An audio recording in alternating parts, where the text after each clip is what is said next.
Welcome, everyone, to this deep dive. It's going to be a fascinating one today, I think. Yeah. We're diving into one of those celebrated texts in Buddhism, Oh, yeah. the Anapanasati Sutta. Absolutely. Essentially, a really detailed guide to mindfulness of breathing. And that's what we're going to be doing today. We're going to explore some of the core concepts from this sutta. We're going to guide you through a meditation based on the 16 steps that are outlined in the sutta, Mm-hmm. and just leave you with some key takeaways that you can hopefully apply to your own practice. Sounds great. Oh, Yeah, so what makes the Anapanasati Sutta so fascinating is that it's considered to be the most comprehensive set of instructions for breath meditation in the entire Pali Canon. wow. And it's revered by Theravada Buddhists and holds a really special place in their tradition. That's amazing. Yeah. It's like we're getting a direct line to the Buddha's own teachings on mindfulness. Mm-hmm. And you mentioned 16 steps. That sounds pretty intricate. What's the overall structure of this practice? Yeah, so the 16 steps are organized into 4 groups Okay. called tetrads, and each tetrad focuses on a different aspect of experience. So the first one is body, the second is feelings, Okay. third is mind, and fourth is mental objects. Gotcha. So it's a very systematic approach to kind of cover all the bases and help you cultivate mindfulness in all areas of your life. Exactly. I'm already intrigued. I think our listeners are ready to experience this for themselves. Shall we start with the first tetrad? Absolutely. So the first tetrad focuses on the body, starting with the breath itself. So let's begin. Find a comfortable position, close your eyes, and just gently turn your attention to your breath. Just breathing naturally, nothing forced. Exactly. Just observing the breath as it is, without judgment. And for those of you who are newer to meditation, just know that it can take a while for the mind to settle. So just be patient with yourself That's great advice. and just come back to that breath whenever you notice that your mind has wandered. Okay, so now start to notice the length of each inhale and each exhale. Yeah. Is it long or short, shallow or deep? Just acknowledge these qualities. I find it fascinating how something as simple as noticing the length of our breath can Yeah. already bring us into the present moment. Absolutely. And by focusing on these subtle details, Yeah. we begin to refine our awareness and cultivate deeper sensitivity to our internal experience. Yes. So next, shift your attention to the sensations of the breath throughout your entire body. Feel the coolness of the inhale as it enters your nostrils, the gentle expansion of your chest or belly, and the warmth of the exhale as it leaves your body. It's like taking an internal scan, Mm-hmm. becoming aware of all the subtle ways that the breath is affecting our physical being. Precisely. And with each inhale, visualize the breath as a wave of calmness, washing over your entire body, soothing any tension. Yeah. And with each exhale, imagine releasing any stress or negative energy that you may be holding. So we're not just observing the breath, we're using it as a tool to cultivate a sense of peace and ease in the body. Yeah. I can already feel a difference. That's the power of the Anapanasati Yeah. practice. It's about actively shaping our experience through mindful awareness of the breath. Amazing. So now we move to the second tetrad, Okay. which shifts the focus to our feelings. So as you continue to breathe, with each inhale, consciously cultivate feelings of rapture or joy. Joy. Is that like forcing ourselves to feel happy? Not at all. It's more about recognizing the inherent potential for joy within us and using the breath to gently encourage its emergence. Okay. Allow a sense of lightness and happiness to fill your being, Mhm. like the warmth of the sun on a cold day. Ah, okay. That makes more sense. Yeah. So it's not about faking it, but rather just creating the conditions for joy to arise naturally. Exactly. And as you breathe out, focus on feelings of pleasure and contentment. Savor the simple act of breathing and appreciate the tranquility it brings. This is beautiful. It's about finding contentment in the present moment simply through the breath. You see, by consciously cultivating these positive feelings through the breath, Yeah. we're not just masking negative emotions. Yeah. We are actively training the mind to lean towards joy and contentment. So it's like building a positive foundation for our emotional well-being. Exactly. Amazing. And this is just the beginning. As we continue to practice the Anapanasati meditation, these positive qualities will naturally permeate more and more of our lives. Wonderful. Yeah.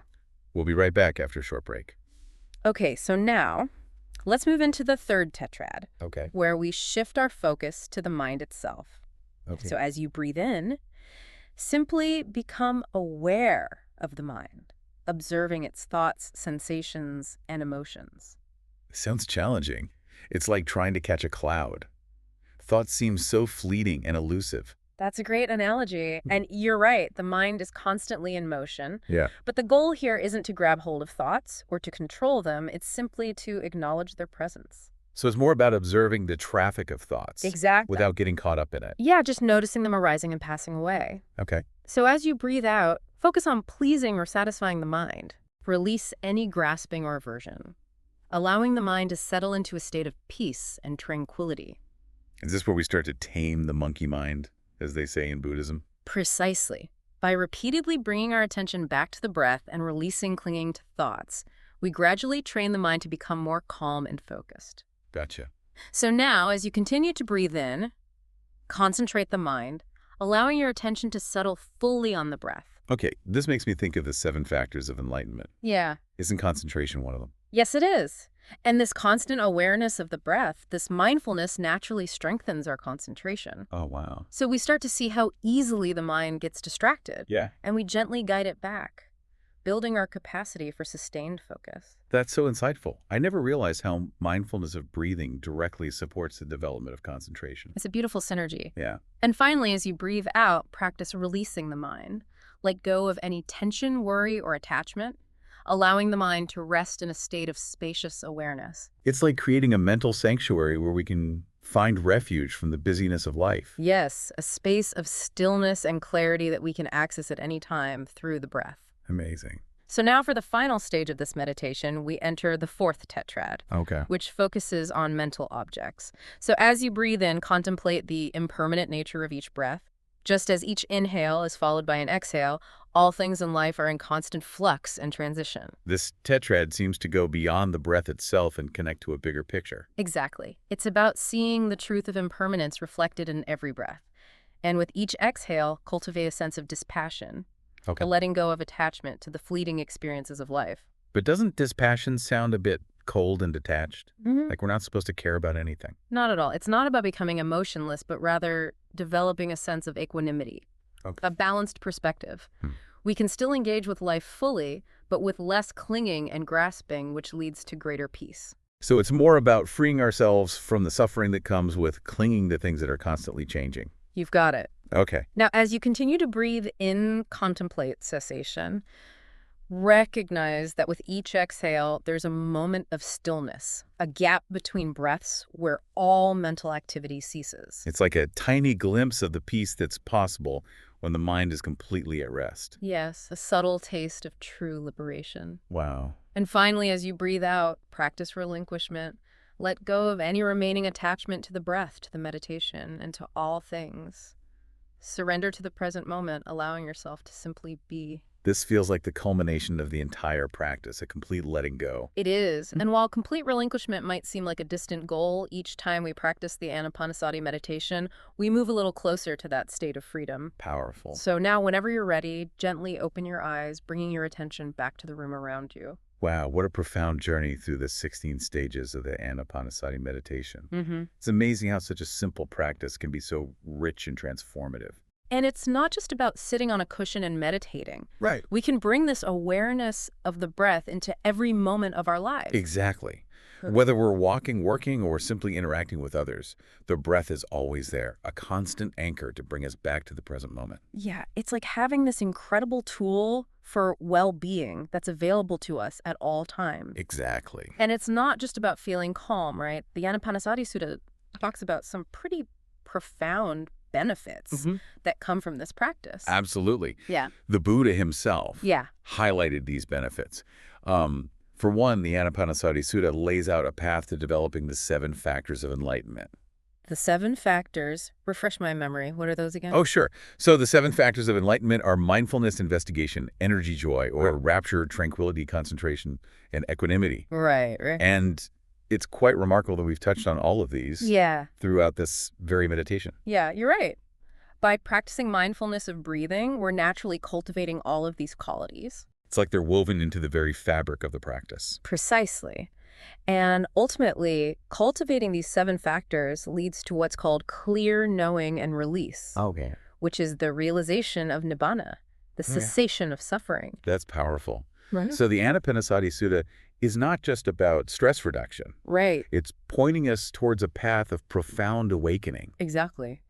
And what's wonderful about mindfulness of breathing is that as opposed to some other meditation objects, it doesn't tire the body and eyes. That's a great point. It feels very sustainable. Mm. It's something that we can return to again and again, Yes. integrating it seamlessly into our daily lives. Yes, and that regular practice is key. Even just a few minutes a day can make a huge difference. Absolutely. And here's something to consider as you continue exploring this practice. The simile of the lamp discourse, another Buddhist text, states that with breath meditation, householder memories and aspirations are abandoned. Householder memories and aspirations. What does that even mean? Well, it's a really intriguing phrase that invites deeper reflection.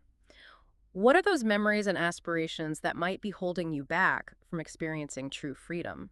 What are the things that you cling to that no longer serve you? Hmm. That's a great question for all of us to contemplate. It makes me want to dive even deeper into these teachings. That's the beauty of these ancient texts. They offer endless layers of wisdom to uncover. And as you continue practicing mindfulness of breathing, you'll likely find new insights and understandings emerging along the way. Well, this has been an absolutely incredible deep dive into the Anapanasati Sutta. Thank you so much for sharing your expertise and for guiding us through this powerful meditation. It was my pleasure. And for our listeners, we encourage you to explore this practice for yourself. You might be surprised by the peace, clarity, and insight waiting to be discovered within each breath.